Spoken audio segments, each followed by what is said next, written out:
And then attitudinal practices is the next concept, which is related to the steps of development. And attitudinal practices is like my name for meditation.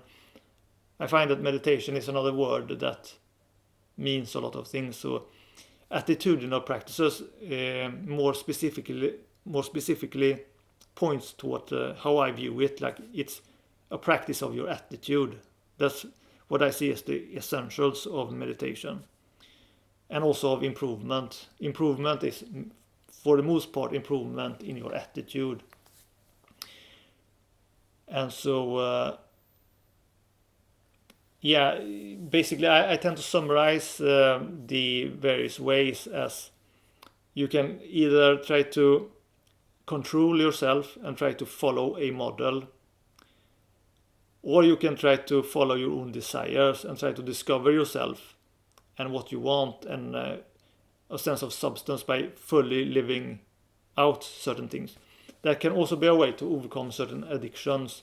If you go all in an addiction, and assuming this addiction isn't just like a substitute for something else. Often people are addicted because they're trying to avoid something else, or it's like some kind of comfort or something that requires a different like technique. And but you can also, if there is something that you like or like stuck in, which you wish to like get through, you can try going all in on it, and then you can go past it. It's like you have done all that. So let's say you are like curious and you are constantly thinking about, I want to try go out to clubs and meet girls.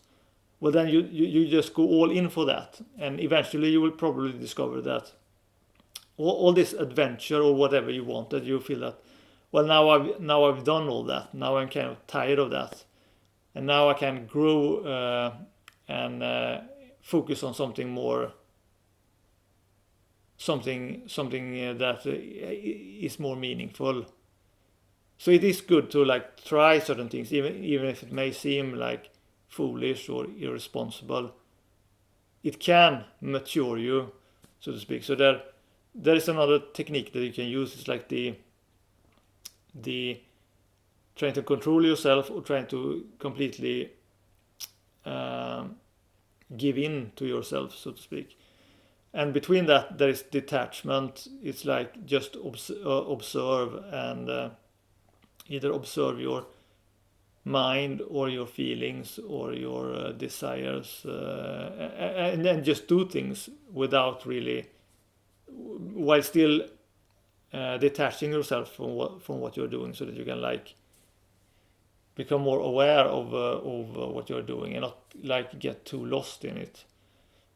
And the same thing with giving in to your nature. That can be at the level of the mind, of like knowledge. You completely seek your own answers and don't follow some authority, or you can follow some kind of established teaching, like a religion. You go all in for studying a religion and follow their advice or whatever, and see what you discover with that. And often it can be good to like combine all of this, so that you do a little bit of following certain models, but at the same time you still have this backup of relying on yourself and your own intuition and your own nature, and also detaching at the same time. I think that I would advise that you try and do all of these things at the same time. I think that could be a very powerful practice. But that is anyway, that is like the attitudinal aspect. And you can have like practice your attitude towards what you are doing, and try to like find more meaning in everything you do, and appreciate everything, like even the small things, like the food that you eat. Have a kind of reverence for things, and play around with your attitude and how you can use that creatively to change the way you look at things and see what you arrive at. And so I think I will leave that there. And the next concept is the analogical method.